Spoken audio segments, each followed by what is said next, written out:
So now we'll check with the leap year program. Leap year. So one of the most askable question from interviewer side for the freshers.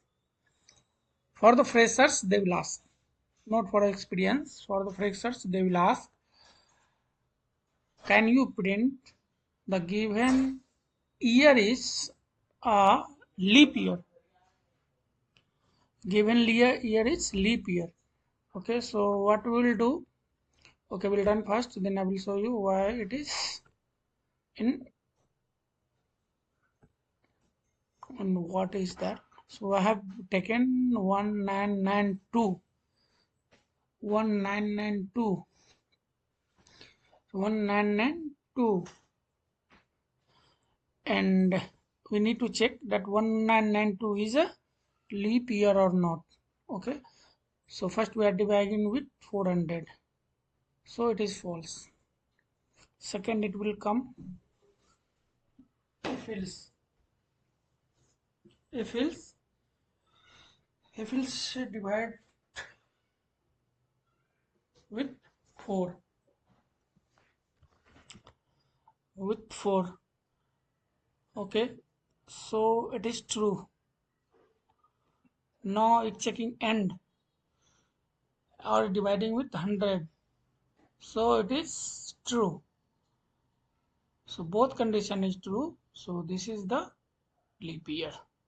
Okay, this is the leap year. So how it is working? What happened? First I am checking with, if we are dividing with 400, it is coming 0 or not. Then we'll check with 100. So end condition, what I doing, end condition will match, both should be true.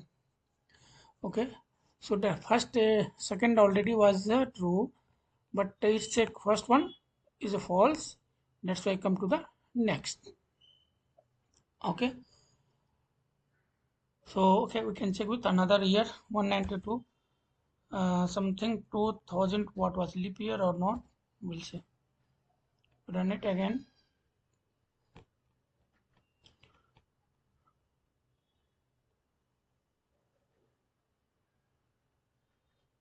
Yes, 2000 is also a leap year.